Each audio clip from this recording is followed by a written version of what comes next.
بەڵێ بەڕێزان باسی گەندەڵی باسی نەبوونی خزمەتگوزاری و هەواڵی سەیر و سەمەرەی عێراق ناکەین، باسی هەواڵێکەکەین کە بەڕاستی لە هیچ قاموسێکا جێگای نابێتەوە. حکوومەتێکی گەورە و گران بڕیارێک دەرەکا لە چۆشا بڵاوێکاتەوە لە ڕۆژنامەی وەقایع عێراقی. ئەم ڕۆژنامەیە ڕۆژنامەی فەرمی حکوومەتە، بڕیارەکانی حکوومەت، یاساکانی پەرلەمان هەمووی لەوێ بڵاو دەکرێنەوە. تەقریبەن یاسایە کەمتر لە 2 کاتژمێر لی پەشیمان نەبنەوەڵێن گوایە ئەمە هەڵەی چاپ بووە. لەسەر ئەم بابەتە ئێمە دەمانەوێت هەندێک قسەی زیاتر بکەین، بزانین ئەوە هەڵەی چاپ بووە یاخود جۆبادانیشی تیا بووە. میوانەکەمان زۆر بەڕێز ئیحسان شەممەری سەرۆکی سەنتەری هیزری سیاسی لە عێراق ڕاستەوخۆ لە شاری بەغداوە لەگەڵماندایە. بەڕێز شەممەری شەوتان باش، سپاسانەکەن کە جارێکی دیکەش میوان و لەگەڵمان لە ژووری هەواڵی کوردستان 24 بەشدارن. بۆ خۆشت دڵنیام ئاگاداری ئەمڕۆ عێراق حیزبوڵڵای لوبنانی و حوسیەکانی خستە لیستی تیرۆرە و لە ڕۆژنامەی وەقایع عێراقیش بڵاوی کردەوە. بەڵام بە کەمتر لە 2 کاتژمێر لە بڕیارەکەیان پەشیمان بوونەوە، دەڵێن ئەمە هەڵەی چاپ بووە. خوێندنەوەتان چییە؟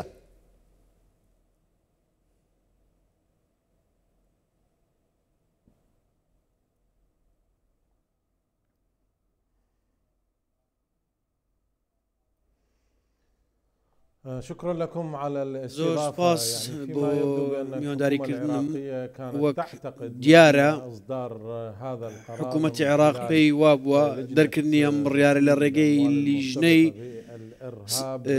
سڕکردنی پارە و سامانەکانی ڕێکخراوە تیرۆریستیەکان کە وەک دیارە لەلایەن ئەنجومەنی وەزیران و بڕیارەکەی بۆ دەردەکرێت ناکرێت بڕیارەکە تێپەڕێنرێت یاخود ڕۆژناوی بخرێتە سەر. بەڵام دوایەوەی لەلایەن ڕۆژنامەی وەقایعەوە بڵاو کرایەوە ئەمە وای کرد حکوومەت بخاتە دۆخێکی نالەبار. ئەو حکوومەتەی سوودانی لەلایەن هاوپەیمانانی ئێرانەوە پێکهێنراوە بە دیاریکراویش جمگە سەرەکیەکانی ئەو حکوومەتە گروپە چەکداریەکان و ململانەی لە نێوان گروپە چەکدارەکان و حیزبوڵڵا و حوسیەکان هەیە لەوانەیە ئەو وای کرد بێت ئەم دۆخە بۆ حکوومەتەکەی سوودانی دروست بکات لە کاتێکدا پابەندە بە دەوڵەت و دامەزراوەکانی حکوومەت و حکوومەتی سوودانی دەبێت بە شێوەیەکی یاسایی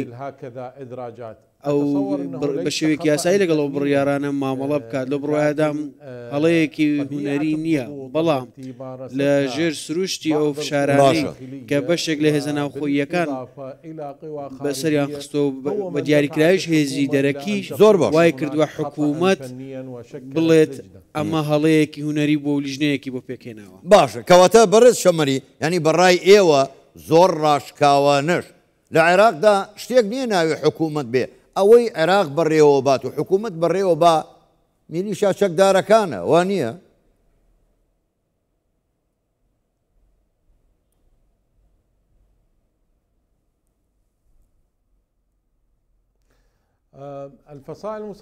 گروپە چەکدارەکان لە دامەزراوەکانی دەوڵەت بوونیان هەیە.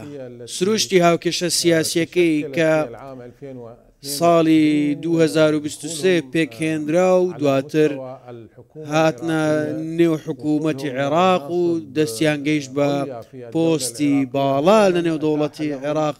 ئەمە ڕێگە خۆشکەر بوو بۆیان ئەو هەژبوون و کاریگەریانە بێ. یەکەم لە بڕیارەکانی دەسەڵاتی یاسادانان لە نێو پەرلەمانی عێراق کە خولەکە کۆتایی هاتووە، هەروەها لەسەر دامەزراوەکانی دیکەش ئەم کاریگەریان هەبووە. کاتێک باز لە کاریگەری ئەم گروپانە دەکەین لەو بڕوایەدام ئەمە پەیوەندیدارە بە ئاستی نوێنەرایەتیکردنی ئەو گروپان لە نێو دامەزراوەکانی دەوڵەت. بۆیە خاوەن بڕیارن دەتوانن بڕیار بدەن و کاریگەریشیان هەبووە بە هەمان شێوە لە ڕێگەی چەکەوە. باش ینی کەواتە بەڕێز شەممەری، ینی ئێستا گروپە چەکدارەکانی عێراق ئەوان کولفی کول خۆیانن، ینی دەتوانن بڕیار بدەن حکوومەت هەڵوەشێنەوە دەست بخەنە کاروباری حکوومەتەوە هەرچی بیانەوێ بە ئاشکرا دەیکەن. کەواتە ئەم حکوومەتێک کە هەیە لە عێراقدا کاربڕێکەریش نییە ینی هەر ئەوەیە کە ئەوەی گروپە چەکدارەکانە ئێڵێن ئەوە جێبەجێکات.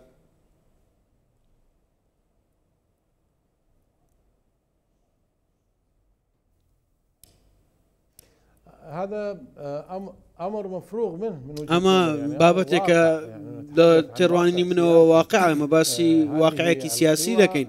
باشە ئەم هێزانە پەیوەندی زۆریان هەیە لەگەڵ هێز و لایەنی سیاسی لە ناو چوارچێوە هێماهەنگی و جگە لەمەش وەک دیارە کەش و دۆخی ئێستا بە دیاریکراوی دوای ئەنجامی هەڵبژارنی ئەنجومەنی نوێنەران و بەدەستهێنانی زیاتر لە 80 کورسی لە خولی داهاتووی پەرلەمان هێزێکی زیاتری بەوانە داوە لە تێڕوانی منەوە.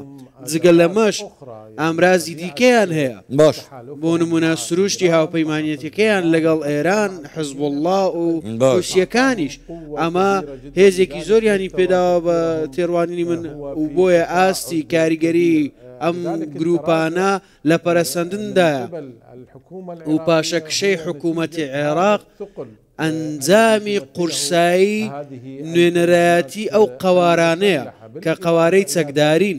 جگە لەمەش کاریگەری پرۆسەی هەڵبژاردننی سەرۆک وەزیرانی داهاتوو هۆکار بووە بۆ ئەوەی حکوومەت بەم شێوێ پاشەکشە بکات.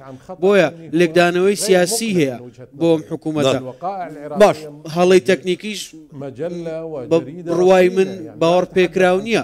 وەقایع ڕۆژنامەیەکی سەنگینە. ئێمە باس لەوە دەکەین لەوەتەی دەوڵەتی عێراق هەیە چەندین دەیەی دوور و درێژە لەوەتەی هەیە ئەم ڕۆژنامەیەش زۆر باشە. بەڕێز شەممەری بۆ خۆشت باش ئاگاداری سەرۆک ترامپ کەسێکی دیاری کردووە کە ساڤایە بۆ ئەوەی بێت لە عێراق کار بکات. ئەوان دەڵێن بە ئاشکرا میلیشیای چەکدارمان ناوێت. ئەم ڕۆژ میلیشیای چەکدار بڕیارەکەی حکوومەتی هەڵوەشاندەوە بە هەڵەی چاپ. حکوومەت لە ترسا بە هەڵەی چاپ لە قەڵەمیدا. هەر دوێنێش میلیشیاکان هەڕەشەیان لەو کابرایە کرد لە ساڤایە وتیان بەردێگە خەینە قورجیەوە و بۆ ترامپی دەنێرینەوە. بەڕای ئێوە بڕیارەکانی ترامپ یان ئەمریکا بەسەر میلیشیاکاندا جێبەجێ دەکرێت؟ ئەگەر نەکرا ئەوسا چی ڕوودەدات؟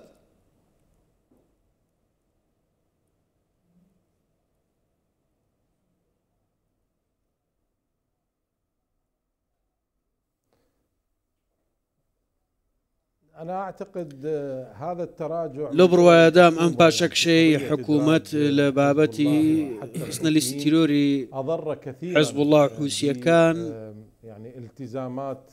زیانێکی زۆری بەو پابەندیانە گەیاندووە کە لەلایەن بەڕێز سوودانیەوە هەیە.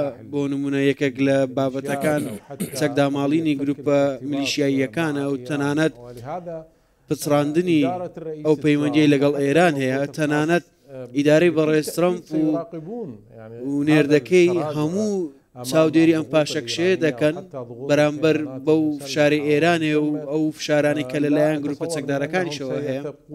بۆیە لە بڕوایەدانیم متمانە بە لایەنی ناوخۆی عێراقی بکەن کە ئەم مەرجانە جێبەجێ بکات.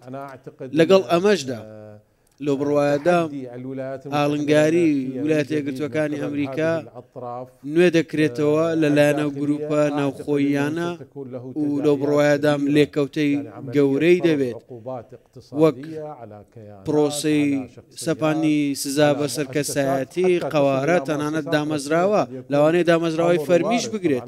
ئەمەش یەکە لە ئەگەرەکان دەبێت ڕەچاوی ئەمەش بکەین کە ڕەشنووسی سەرۆکایەتی کە دۆناڵد ترامپ واژۆی کرد ناسرا و بە ئاسایشی نیشتیمانی لە شوباتی ئەم ساڵ واژۆ دەکرێت